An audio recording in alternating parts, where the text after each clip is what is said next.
Good evening and thank you for joining us. If you would like to listen to the meeting in Spanish, please click the interpretation button on the bottom of your screen.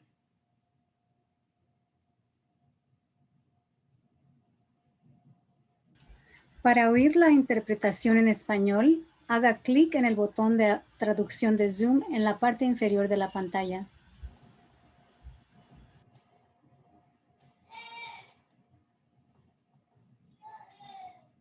Hello and thank you for attending the McKinley Street Grade Separation Community Meeting via Zoom and on the phone. My name is Margaret Meadows and I will be your moderator. At tonight's meeting, the project team will share a presentation followed by a Q&A session. This meeting is being recorded and will be posted to the project website at coronaca.gov. All attendees will be muted and cameras will remain off for the entirety of the meeting. If you are joining us from the Zoom platform, please submit any questions through the Q&A button. If you are joining us on the phone, please email questions to mckinleygs@arianoassociates.com.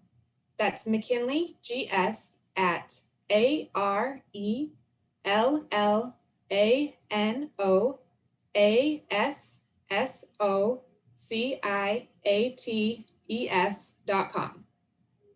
During the Q&A session, we will try our best to answer as many questions as possible. Tonight's presentation will be approximately 20 minutes and will include a project overview,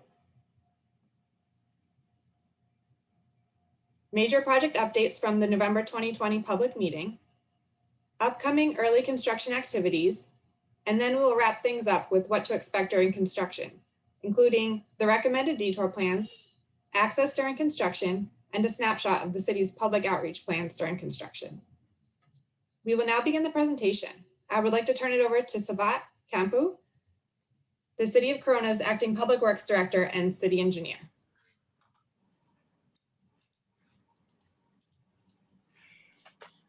All right, good evening, everyone. I'm trying to start my video here.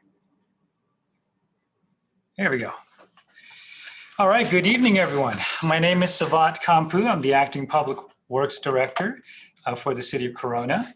I began my term here about over 3 months ago. So pardon me for not knowing the entire breadth of the city, but I'm gonna get to know it as sooner or later. Again, along with me, I have Josh Cosper, a program manager at Mark Thomas, the city's management consultant. And we also have Eric Pfeiffer from Biggs Cardosa. He is a project manager for the design team. So with a large scale project like this, we have several consultants on board to assist the city in their expertise in designing and constructing and managing this bridge project. Okay. So this is the project configuration in the after condition. McKinley Street will be a 4-lane facility, 2 in each direction. Magnolia Avenue is on the left side of the slide, and the 91 freeway on the right side, with Samson Avenue down the center.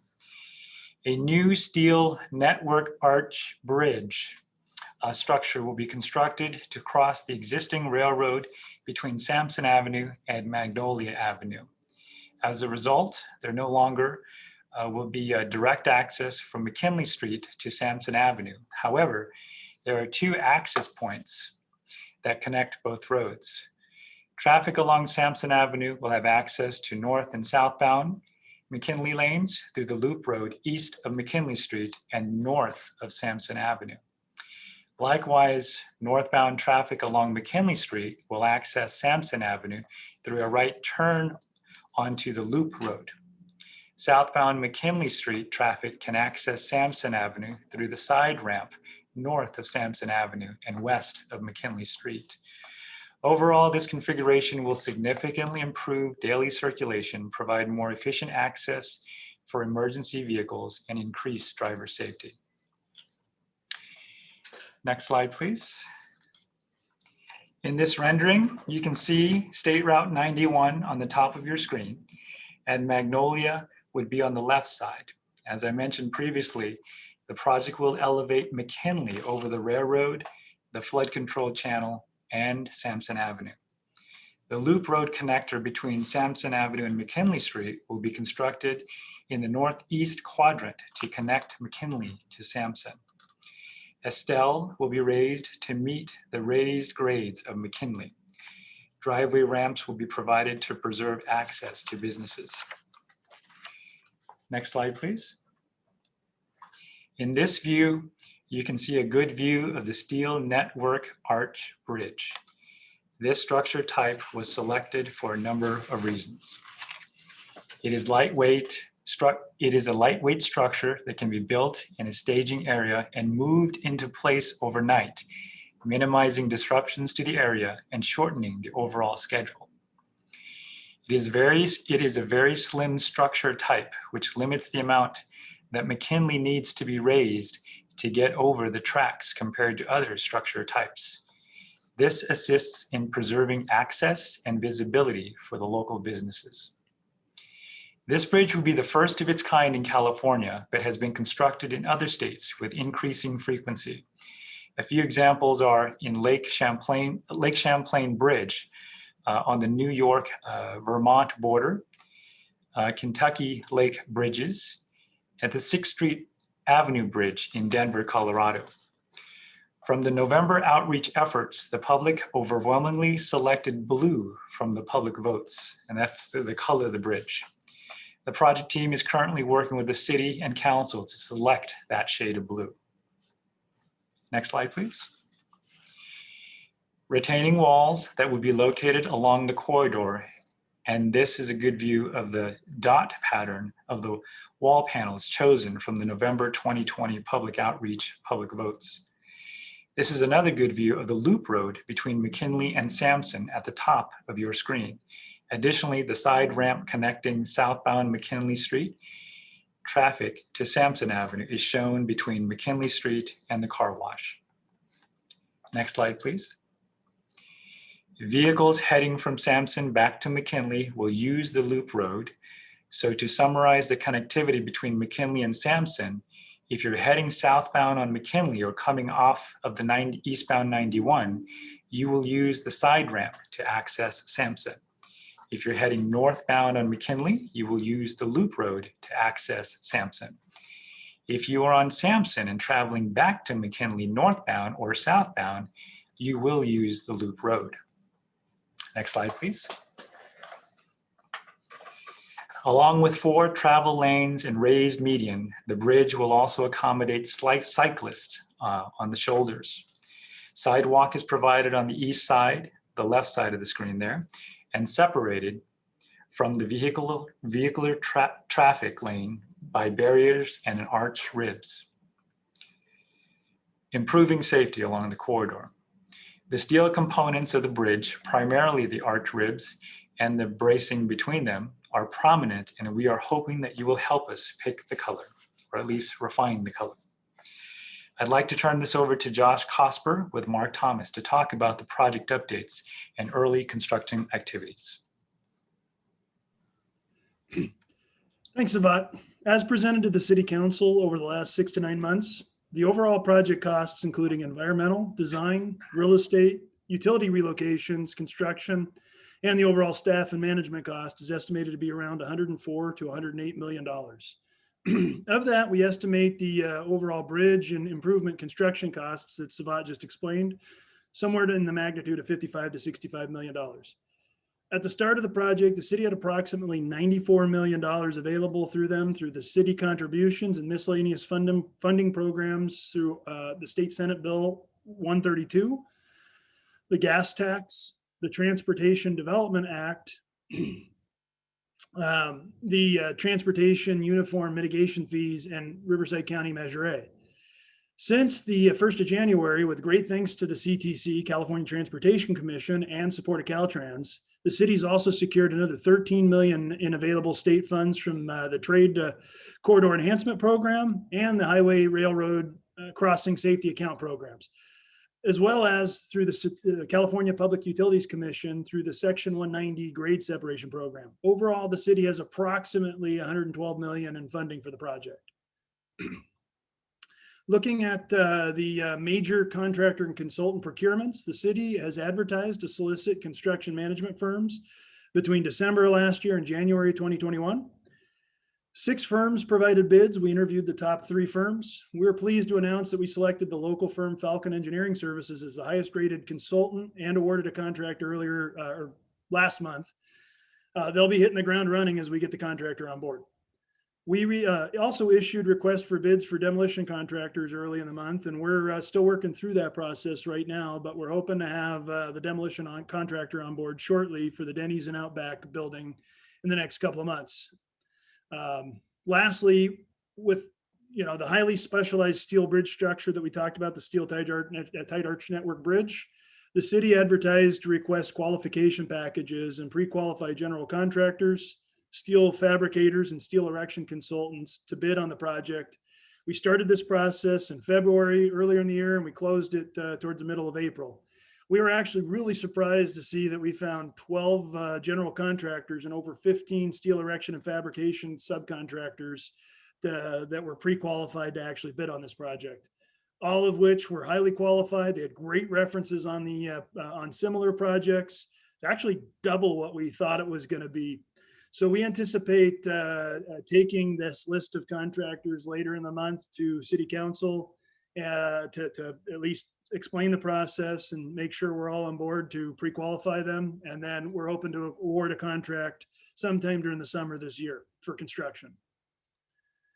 With regards to some of the agency approvals, we're nearing a lot of the approvals. So we're wrapping up final improvement plans and environmental approvals with Caltrans right now. We're expecting sometime later in the month to have the plans ready and the permits ready for the contractor to pull during the summer. We have already secured approvals from Riverside County back in February. We should be receiving the approvals from Riverside County Flood Control for the work within the channel area later in the month as well. And then lastly, we are currently working with the City of Riverside for some temporary traffic signal work, and we expect to have their approval sometime later in the month as well. We're also wrapping up the final legs of the Bnsf and CPUC, the California Public Utility Commission's approvals. We're expected to finalize the railroad construction and maintenance agreement sometime later this month, early next month, and have the actual official approval, which is called a CPUC General Order 88B next month. We've also worked through all of the major items, and now it's minor items, administrative efforts for both agencies, the railroad and us, to approve. Lastly, as you can see on the table here, we've wrapped up a lot of the major utility relocation design efforts and are starting to coordinate with the city right now for permits to start early relocation activities that we'll talk about later on in this presentation. So speaking of the early action construction activities, I'm going to briefly go over the locations and timelines on the next slide for the building demolition contractor and the major utility relocations for AT&T, SoCal Gas, SoCal Edison, and Riverside Public Utilities. A lot of the other utilities will be minor relocations and will happen during construction. So this is the same layout that Savat was presenting early on in the presentation. On the left hand of the screen is the 91 freeway, or I'm sorry, is Magnolia Avenue. On the right hand of the screen is the 91 freeway. So as mentioned earlier, we anticipate having a demolition contractor under contract here in the next couple of months. The buildings that you see there where the loop road is, the Outback and the Denny's building, we'll have them fenced off, secured, and basically ready to start demolition. And it should be a relatively quick process within probably 20 to 30 working days at the most. SoCal Gas will relocate facilities to the east and west of McKinley Street, both sides basically, between the railroad tracks and Magnolia. They're expected to start relocation sometime June, July, and complete all their work in August. SCE, Southern California Edison, will also have underground, or they're going to take their overhead facilities there on the above side of McKinley, or the left side, west side of McKinley. From Samson Avenue to Magnolia, we're expecting to have them start their relocation, and they'll go from overhead to underground. They'll start sometime in June, July, and complete their work in August as well. Lastly, Riverside Public Utilities, they have water, particularly south of Samson and Magnolia. We expect them to have improvements installed in place along Grant Street that's further to the west and outside of the screen, or to the top of the screen, as well as on Estelle and the east side of McKinley Street. We expect them to start in July and end sometime August, September range. So services to surrounding properties should generally be maintained. However, each of the utilities provided, or each of the utility owners, they're going to provide advance notice to all the owners and businesses for any kind of temporary outages as they switch over to their new facilities. And we expect it to be night work or kind of minimal disruptions, but it may happen. We're still working the details out with that. But with that said, I'm going to turn this over to Eric Pfeiffer with Biggs Cardosa to talk about what to expect during construction.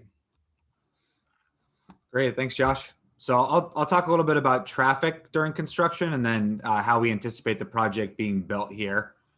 With the exception of some really short-term activities, and by short-term, I mean overnight or over the weekend, a key feature of this project is keeping McKinley open at all times during construction.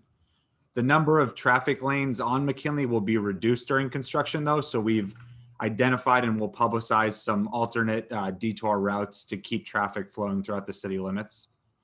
So on the left side of the screen here, you can see I-15. The 91 runs left to right, and then McKinley is right down the center with all those numbered circles. And so the routes that we've identified, if you're coming from the west, you would take the 15 south to Magnolia. If you're coming from the north, you can take Promenade and loop around and then get down to Magnolia. And if you're coming from the east side, you can take Magnolia to bypass some of the traffic in this area. Of course, all local connections stay open, and there still is a minimum of one lane in each direction during the staging, just to keep access to businesses and keep traffic flowing here. But traffic will be busy, and so having these detour routes will be useful. We looked at all the major intersections you see circled and numbered in this plan, and we studied a number of them to make sure they could accommodate the anticipated increase in traffic. And you'll see some improvements to some of the intersections, including some temporary striping or signal retiming, things of that nature, in order to make sure traffic flows well during construction. Next slide, please. So let's talk a little bit about how the project will be built. Similar to the images you've seen earlier in the presentation here, the 91 is off to your right, Magnolia to the left, and McKinley runs left to right, so north is to the right here. The grade crossing with Bnsf is in the middle of the screen, and that's really the focus of the project here, to grade separate this intersection.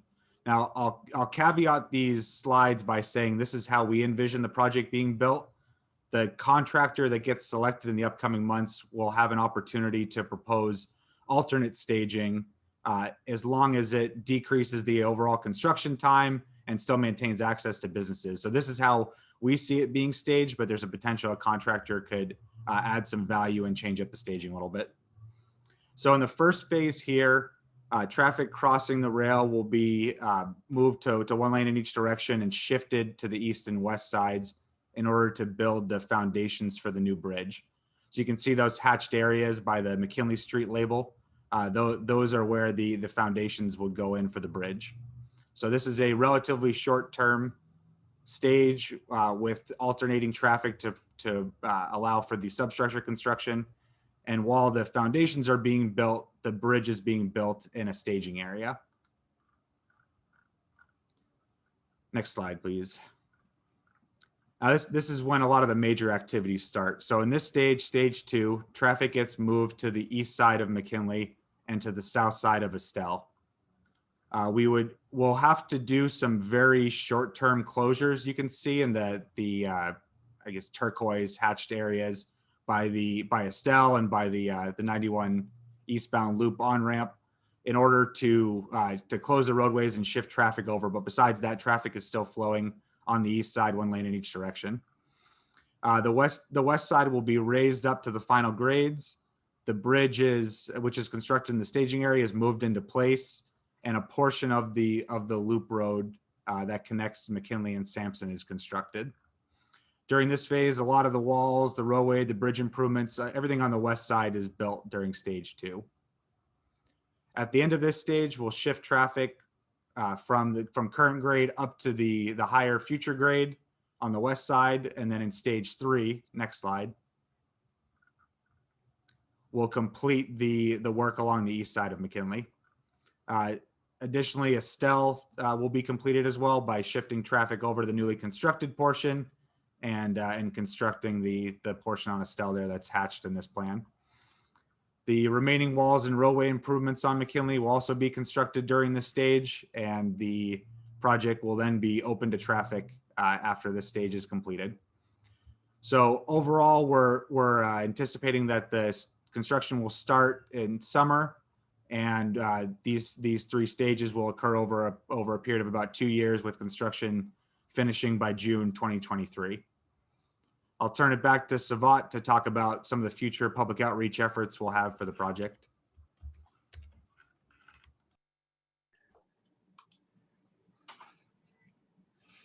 Okay, thank you, Eric.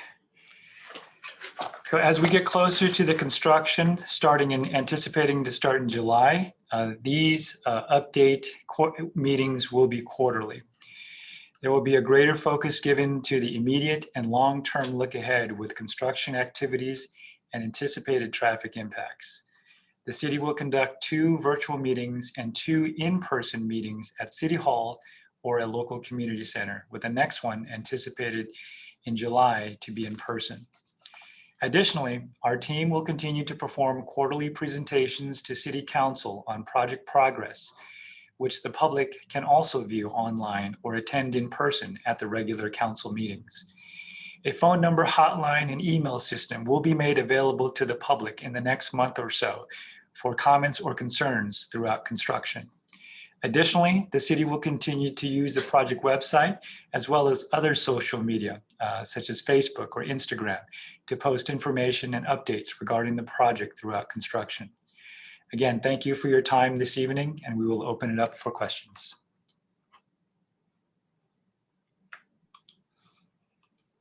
Thank you, Savat. We will now transition into the Q&A portion of the meeting. For those of you on the Zoom platform, please submit your questions through the Q&A button. If you're on the phone, you can submit questions via email to mckinleygs@arianoassociates.com. That's mckinley@arellanoassociates.com.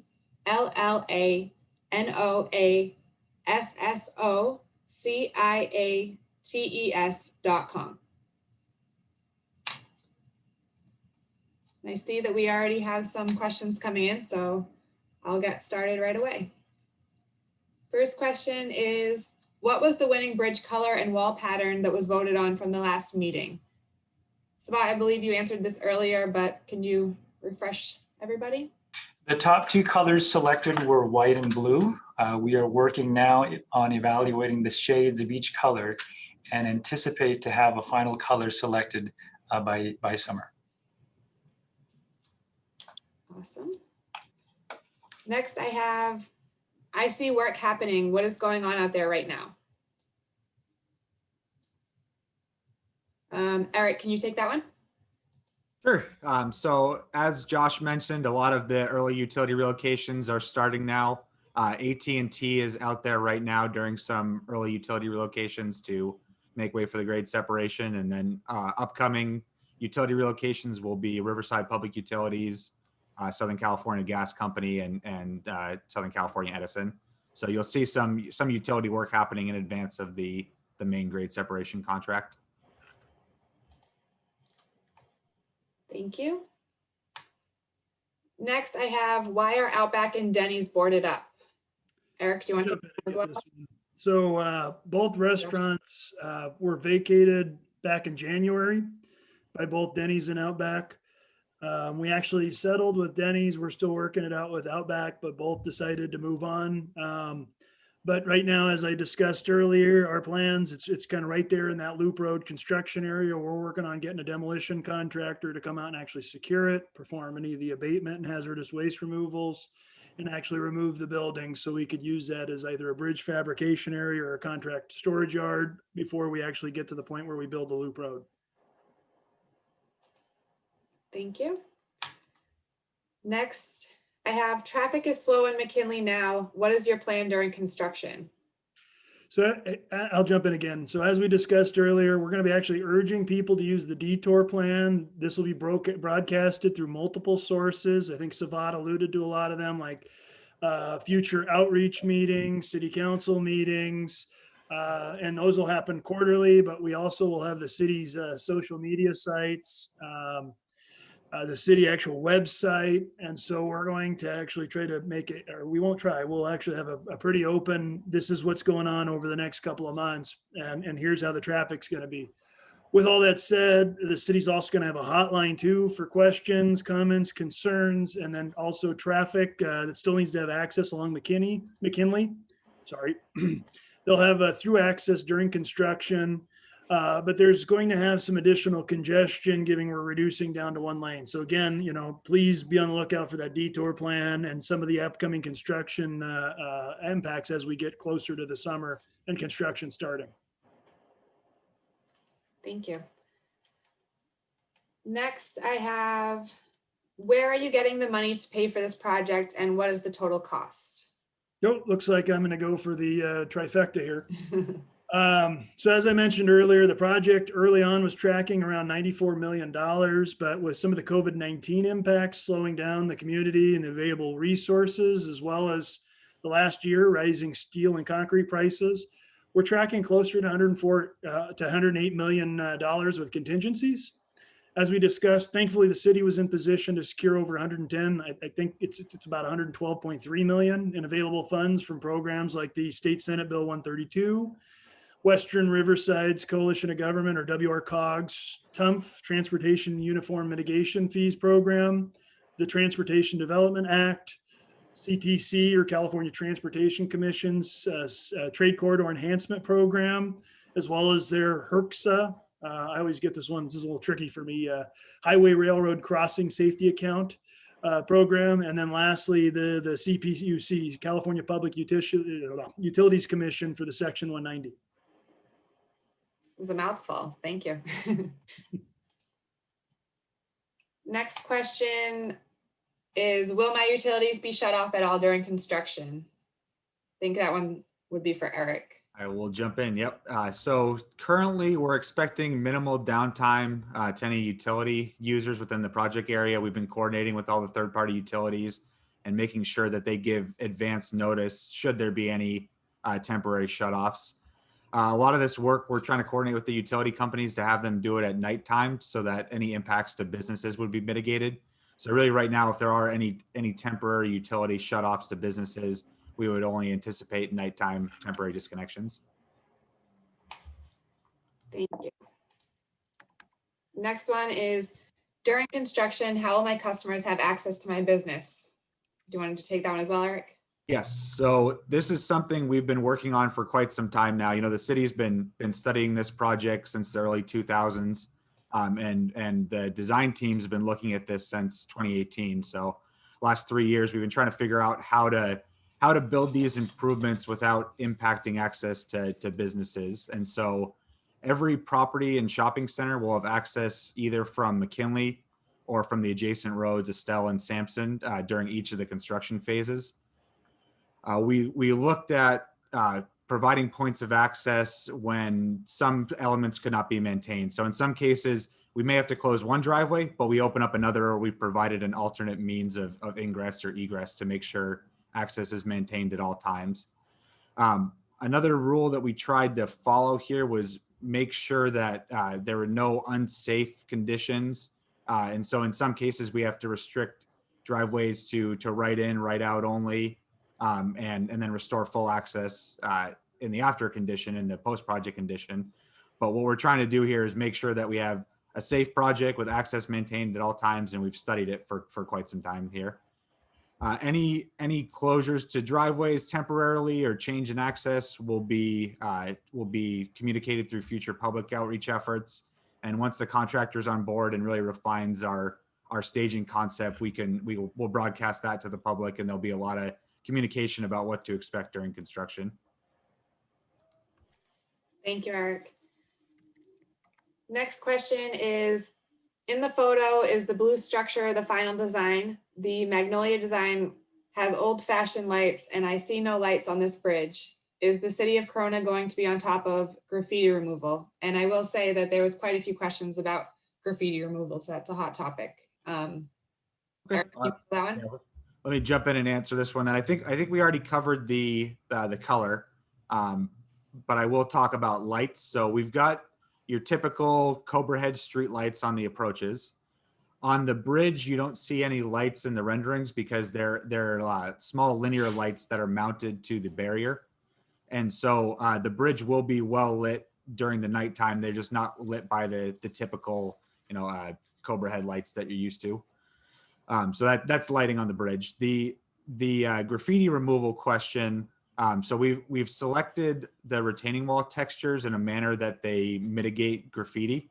And so a lot of the patterns on the retaining walls are what's called fractured fin, which is a really rough surface it doesn't work very well for tagging. And it's similar to the patterns used on the 91 project. So it just doesn't make for a good tagging surface. Either way, those city crews are on top of it, and this will be a landmark structure for the city. So graffiti removal will be a top priority should it occur. But we've tried to select design features to mitigate any graffiti. Thank you. Next question is, what is the cost of the overall construction of the project? Josh, do you want to take that one? Absolutely, yeah. So right now, like I said previously, we're anticipating about the $55 to $65 million in construction costs. With that said, though, we brought on this construction management firm, Falcon Engineering Services, officially last week. We've been conducting a lot of we'll call workshops and value engineering ideas of what can we do to reorganize staging or from a constructability approach that might have some savings. And so we're having a lot of great ideas that they presented. We're evaluating them right now. So we're expecting this number to drop as we implement more ideas over the next month or two before the bids come out. Thank you. Next question is, not sure if the green areas are actual grass, but I want to strongly suggest all open areas around the on and off ramps and the loop can be constructed to strongly discourage the homeless from camping out in those flat areas. Please use the current materials that discourage encampments and hanging out during the day. Homeless is a horrible problem in this area. I'll jump in and answer this too. Yeah, the green wasn't intended to be grass. It's a presentation and it's a highly zoomed out schematic. We're well aware of it. We're dealing with some of the issues right now with the boarded up buildings. And the design is taking on a lot of a couple different features. We're evaluating where we could use cobblestone to prevent any kind of wanting to use that as like a resting or area. We have also more different types of landscape features that'll discourage this as well. But the other thing too, why we try to avoid the grass is it's a water conservation issue too. And so we're trying to use as much drought tolerant plants and landscaping as well. And so no, we're aware of it. Don't expect turf. We're trying to incorporate as much of this to discourage that into the project design as we can. Thank you. Next I have, what time at night will construction happen? I'll jump in and answer this too. So we're hoping that it's not a lot of nighttime work because we're cognizant. You have the home gardens area and other residential in the area as well. But at the same time, trying to minimize impacts to the businesses, what we don't want to do is have a lot of work during the business hours. And so what we've tried to do is limit the work in a lot of the areas between 10 p.m. and 5 to 7 a.m. depending on where we're at. But additionally, we're also trying to minimize the amount of night work to the least amount as possible. And so, it's a little bit of a delicate balance there of trying not to disrupt the businesses, but also not disrupt some of the surrounding residential as well. But where we have to do it, it's probably going to be in that 10 p.m. to 5 to 7 a.m. depending on business operational hours as well. Thank you. Next is, the shortlisted contractors are not posted on the city website. Is this list available? I'll answer this too. So what's happening right now is I've notified all of the contractors who's been shortlisted. I assume this question came from one of the contractors because they've reached out to me quite a bit. We should be posting on the city's Planet bid website the results of all the contractors that were awarded, the project managers, and any of their subcontractors too. So just be patient. It should be in by the end of this week. I was hoping to have it last week, but it'll be coming here pretty soon. Thank you. Next, what is the expected end date of the project? Savat, do you want to take that one? Yes. We expect June 2023 end of construction, as mentioned a few minutes ago by Josh Falcon. Falcon Engineering Services just started their construction management contract, and we have a lot of great ideas on how to reorganize the staging to help accelerate the construction timelines that we're evaluating. So we're hoping to reduce that time frame, but the anticipated time frame is June 2023. Thank you. Next, when construction is complete, can eastbound 91 commuters exit and go straight onto Loop Road for us employees in those buildings near Chuck E. Cheese? I'll jump in here. If we could go back to one of the renderings, that might help explain the access. I think maybe go back to slide 6 or 7.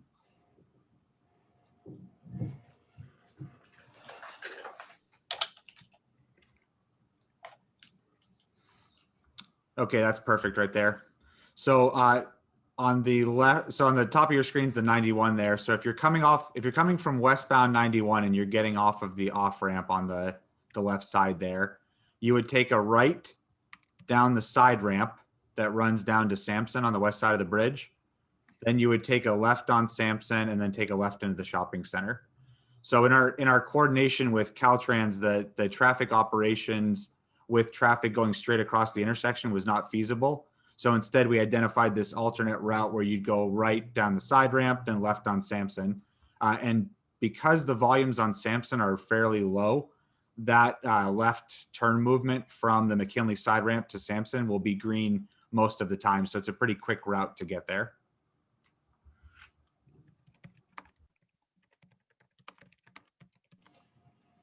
Thank you. Next, I have, can the train horns be silenced at the McKinley crossing prior to the completion of the bridge? Riverside has the horn silenced at Buchanan. They have posted a sign stating that there is no horn at that intersection. Please consider this for the thousands of your citizens that are awakened nightly by the nuisance horns. Unfortunately, the train horns will sound per the BNSF safety requirements. However, the city is currently working on a quiet zone feasibility study on the remaining rail crossings that may be near this crossing in the city and to be implemented, where the no train horns will be considered at these intersections. So I just wanted to let you know that there's a separate project going on, but obviously once the bridge is constructed, the train horns will not sound as there will be no at-grade crossings at the McKinley intersection. Thank you. Next, I have specifically, how will Estelle be affected? Will it be raised when it is finished? Yes, so Estelle in the final condition will be raised up to the raised grades of McKinley Street. It's a full intersection, similar to how it functions today with left and right turns. So in the post-project condition, Estelle and McKinley are elevated about 15 feet in the air, and it's a complete intersection with a signal. Thank you. Next, is there a plan in place to address the impact of increased traffic on Promenade and potential safety hazard for the elementary school? I'll answer this one. So what we did, and it's typical for every project like this, we did a traffic management plan.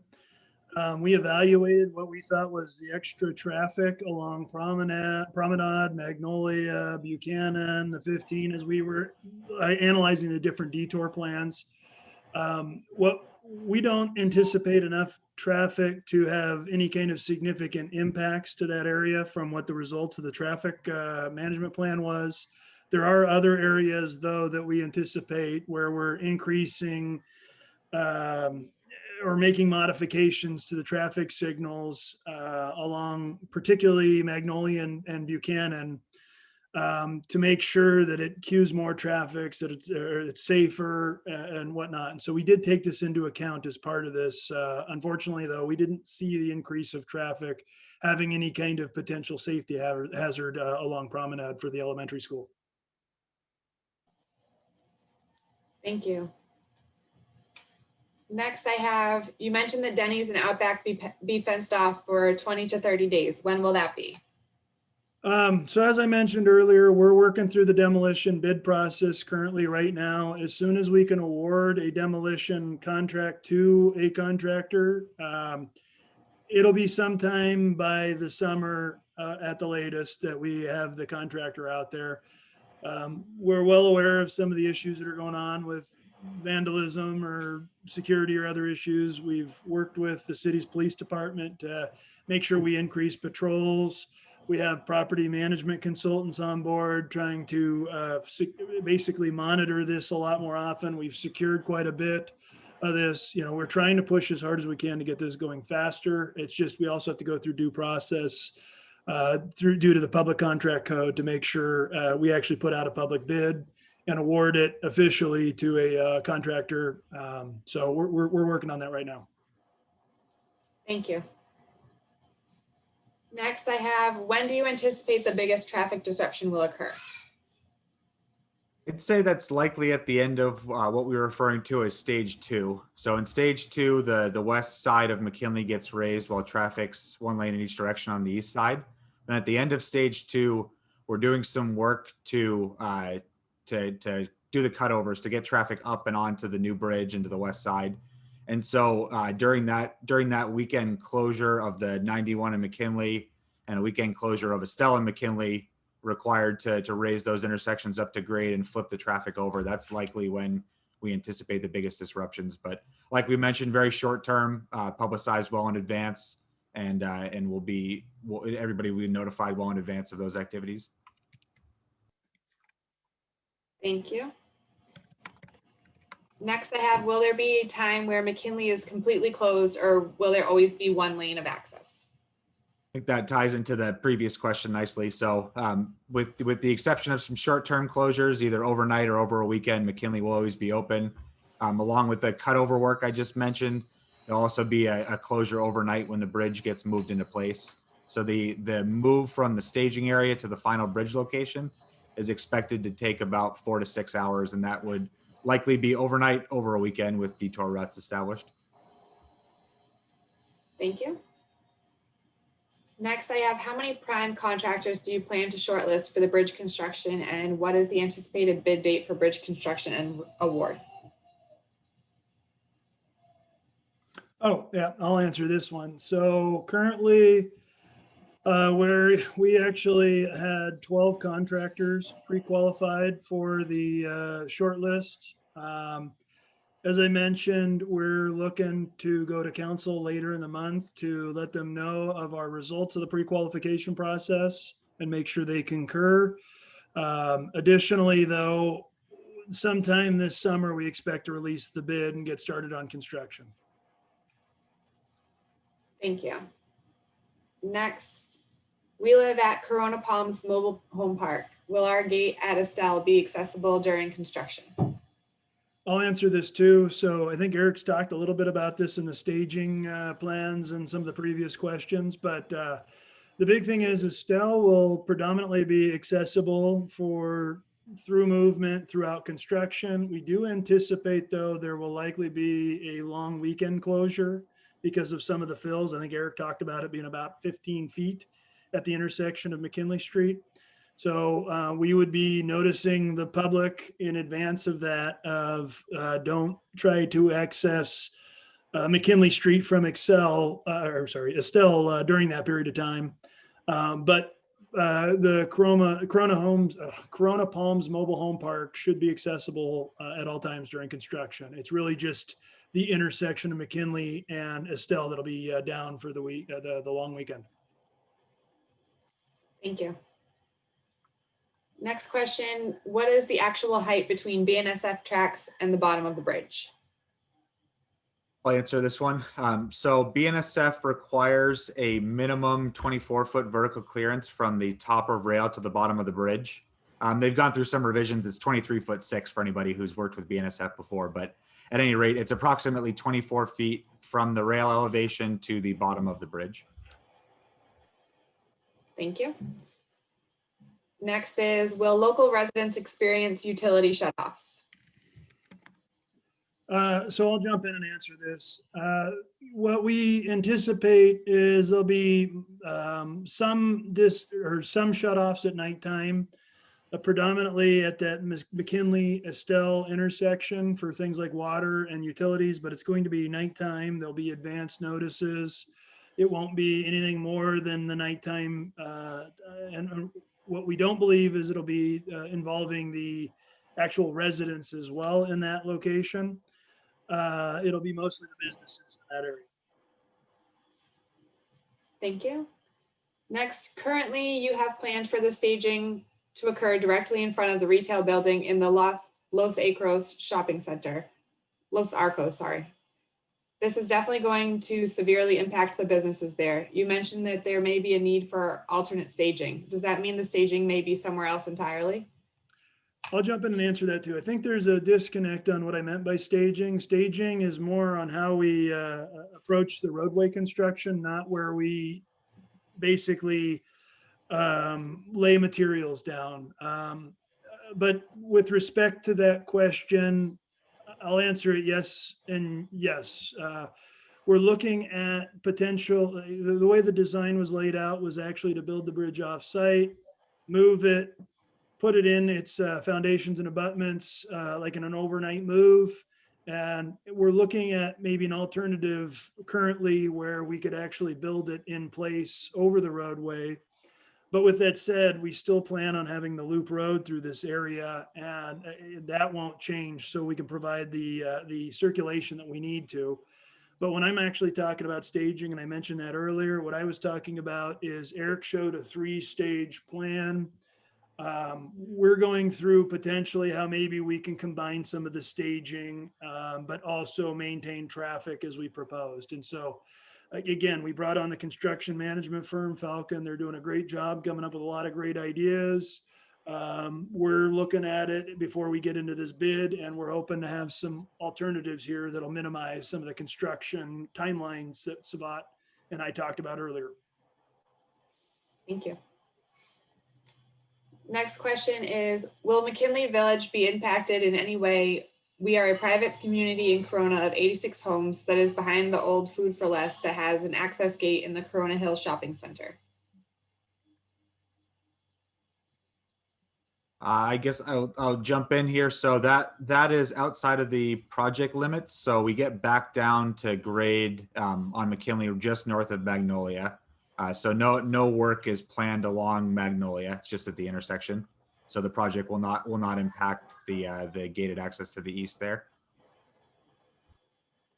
Thank you. Is the Shell station going to have a left turn from McKinley to the Shell? I'll answer this. Unfortunately, no. And we've been discussing with the actual owner of the Shell station for the last year and a half about this issue. We tried making it work. Unfortunately, due to how Caltrans requirements are, it was just something we couldn't make work and confine within the Caltrans requirements for some of the revised improvements. With that said, I'm actually scheduled to meet the Shell owner and some of his contractors here in the next week. We're working through it. We have I think a good relationship so far in what we've discussed, but unfortunately, there will not be a left turn from basically McKinley onto the Shell site. Thank you.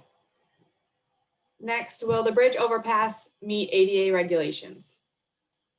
Yes, it will. And we've got a bridge that meets ADA requirements, curb ramps, things of that nature. We've got a 5-foot wide sidewalk, which meets the ADA minimum. Coupled with that too, it's also separated from the travel lanes. So a lot of times you might see sidewalk immediately next to a roadway. Here we've got barrier that separates the sidewalk. So it's ADA compliant and it's safer. Thank you. Next, are most of the businesses in the former Food for Less shopping center going to remain open?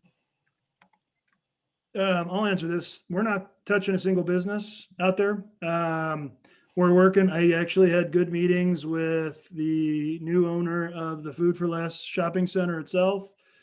We're trying to work with the property owner of the rest of the shopping center. I think I met with some of the representation for the Lucky Greek. Our intent is we'll minimize our impacts to them. We're not putting any of them out of business as a result of the project. We're trying to make it as surgical of improvements in there. We're working with quite a bit of them right now on, what we can do to help them. And so there isn't any reason from a direct impact project, from the project, that we're impacting these businesses. Thank you. Next I have, what about the truck traffic on Estelle Street? Is it all right? It is already a problem at times for the people that live in the Corona Palms Mobile Home Park. Can a drive-through be put on Magnolia at the front gate to make the entrance and exit easy and safer for the residents? I'll answer this one. So there are some features outside the project that may require some further study, but they can't be incorporated as part of this project. And the reason is that this project needs to comply to the California Environmental Quality Act, CEQA, and the project is a grade separation that's statutorily exempt under CEQA. So in order to meet the environmental requirements, we're only allowed to do what's necessary for the project. So even though there may be some areas nearby that could benefit from some study and some implementation, we would violate the environmental requirements of the project if we did any modifications to that area. So that's why our work has been focused entirely on the grade separation. Yeah, and I'll jump into, as Eric mentioned, really the thing is we have to look at the project as designed. The main purpose of it is to raise the grade, make a safer intersection and a less congested intersection crossing the railroad tracks. So all of our project improvements that we can address as part of this project are kind of confined within the direct impacts of that. And so if there's existing issues or other things that occur, unfortunately, this project won't take care of it. Thank you. Next I have, can you show me the slides/renderings of McKinley Street and 91 off ramp to see what it looks like? Heck yes, we can. So a couple things about this, similar to the November public outreach meeting. This will actually be posted on the city's website. If you go in and actually type in Corona McKinley grade separation on Google, it'll actually take you to the website. I think there's a link that we'll be able to provide to you guys as well. But what I'd also recommend is you'll only see these presentations and the renderings that we show in these presentations. Yeah, there we go. Thank you for bringing that up, Margaret. But in January, March, and I think in April, we gave some sort of presentation to council that is also made available.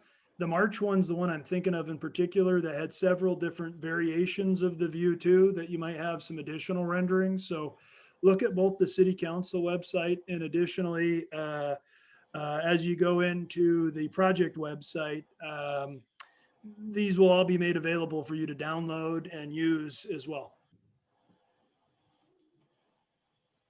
Thank you. All right, next. I think this is a follow-up question for you, Savat. It says, how is it that the very next crossing has no train horns?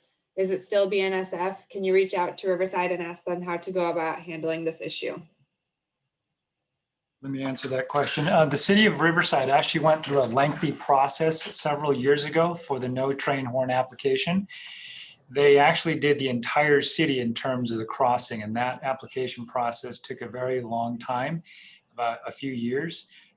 In fact, as part of our feasibility study and the no train horn application process for the entire city, we're actually using Riverside City as a model as to how we're going to eliminate the no train horns or to apply the no train horns at the other crossings. Again, our project will eliminate that crossing as part of that no train blowing at this crossing as part of our overcrossing or grade separation project.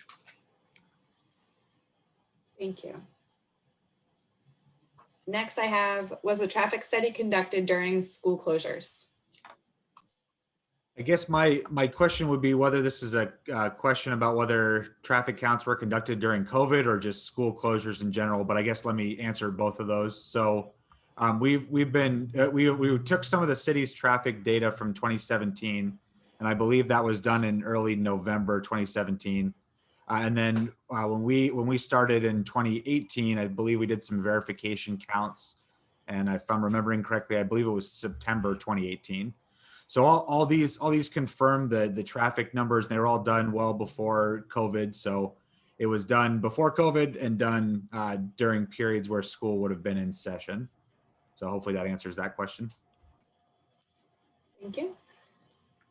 Next I have, what will you do to make the intersection at McKinley and Estelle a safer intersection? I'll jump in and answer this. So we have industry standard design requirements that we're required to conform from. Some of them are city, some of them are county, some of them are AASHTO, some of them are other entities out there. As we looked at this, we maintained a conservative approach to adopting visibility, speed, lighting, other elements as the grade increased. And so from an industry design perspective, it's a very safe intersection in the post-construction, post-design configuration. Thank you. Next I have, will there be electrical outages for the businesses on McKinley? And if so, are you planning to provide security during these outages? More than likely, yes. As I said previously, we'll expect some sort of nightly outages for the time that we're switching over from the overhead to the underground. It's not going to be like days. It'll be an overnight deal. The SCE will provide advance notices. But with regards to security, we will have contractor personnel, city personnel on site during the construction of this. So the project will probably be more secure because of the amount of people, personnel working in these areas doing this. So yes, we'll have provisions in place for that. Thank you. Will any residences be demolished or only businesses? The only two businesses, or let's put it, the only two things that will be demolished in terms of residences, buildings, structures, all of the above will be the Denny's and the Outback building. No residences will be demolished, nothing else. It's Denny's and Outback only. Next I have, will there be any extra land left over on McKinley and Samson after the loop road is constructed? And what does the city plan to do with it? How will it be used? I'll jump in and answer this too. Why not? I'm going to go for the quadrifecta. No, so what ends up happening is a State Water Resources Control Board requirement is we need to actually treat runoff from roadways. And so that area is being used in a twofold manner. It's a water quality management basin between the loop road, Samson and McKinley. And so there'll be landscaping. It'll be an area where the low flows can come in and any kind of oils and greases or other components from the roadway in the first flush rainstorms will be treated there before it gets piped out into the channel, the Temescal Creek. Additionally, we need, to minimize costs of retaining walls. There's a good chunk of this area where we omitted retaining walls because it was significantly more costly. We had this leftover land that was unbuildable by the time you put in the best management practices for the water quality management. So as a cost savings measure, we used a portion of it for slopes as well. So no, there will not be any land left over afterward. Thank you. Next I live in Corona Palms directly behind the businesses. Will I be listening to construction noise all night? What about the low impact vibrations and how will that affect us? I'll jump in and answer this one. So in terms of construction noise at night, we'll try to minimize night work and the contractor will do as much as they can during the day.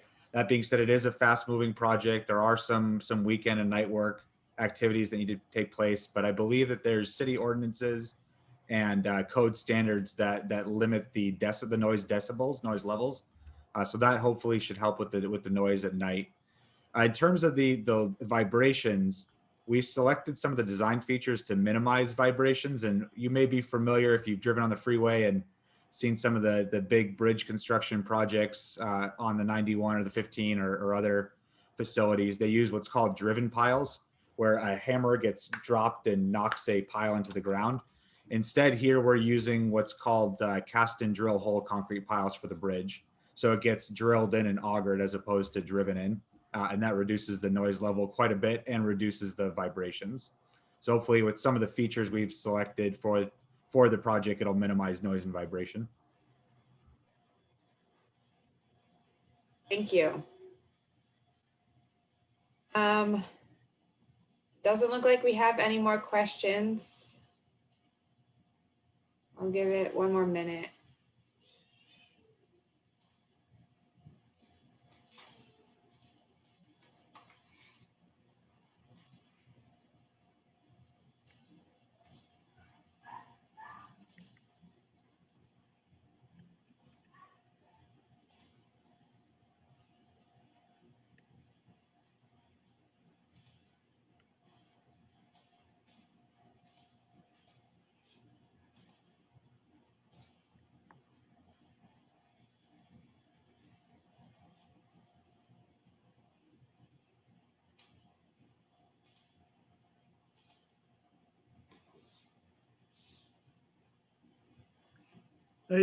Just now looking through the questions, I see there were a few property owners, particularly in the area that I know I've talked to, that had a lot of questions. Please feel free to reach out to me via email or phone call. You guys, I know we've talked. Love to answer any more questions and do what I can in case you have other questions. So please don't hesitate. You guys know how to get a hold of me.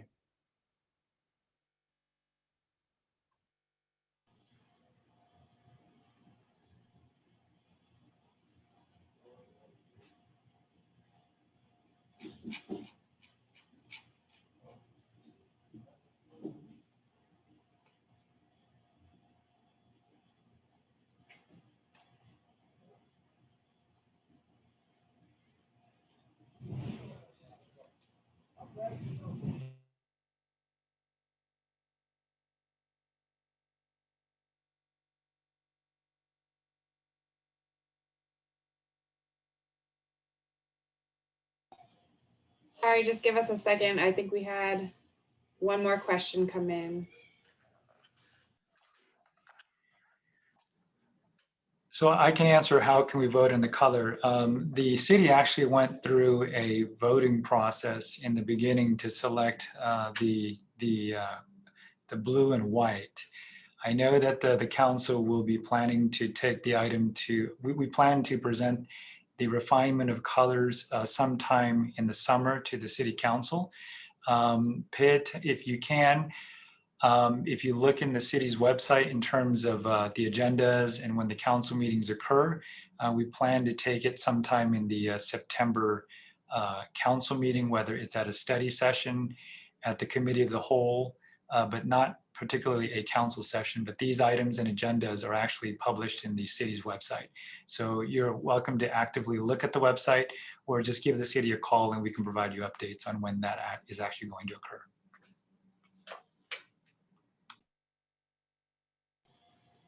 Thank you.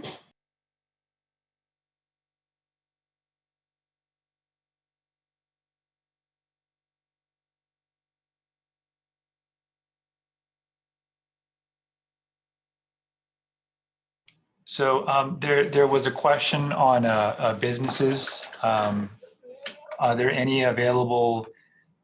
I wasn't sure.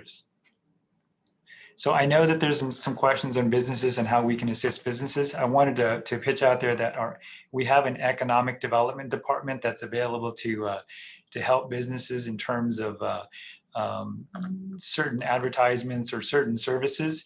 You can contact the economic development department for details on that, but we're hoping that by the next meeting, we can bring our economic development department to give more details on that. Thank you, Savat. Darn, I was hoping to avoid the darn muted deal and talk. So I see a question about temporary power and the city providing generators to avoid this. You know, I see the business owner particularly that's looking for this. I think the city definitely be willing to work with property owners on this. It's not out of the ordinary. It's something that, like when I was on the 91 with RCTC and when I worked with SBCTA on other projects, it's something common to do. It's something that Savat, his team, Eric and I have all talked about too. Definitely, I think the city would be interested in working with business owners in this on a case-by-case basis. So just, again, I urge you guys to reach out to me. You guys have my contact information. And if you don't, you know, certainly we'll just, hopefully we can get out to you and talk to you about this. I think though, the person that answered this question, we've talked in the past, so please, I'd love to talk to you more about this and see how we can help you on this. Thanks, Josh. So it doesn't look like we have any more questions. We want to thank everyone for joining us this evening, and we will be adding these questions to the website. So make sure you check out, as Josh had mentioned earlier, they're right here on the screen is the website. There's also the phone number if you need to contact the city. And then also, if you don't have Josh's contact and you want to get it, you can email us at this mckinleygs@arianoassociates.com and we will get you in contact with Josh. Thank you all. Have a good evening.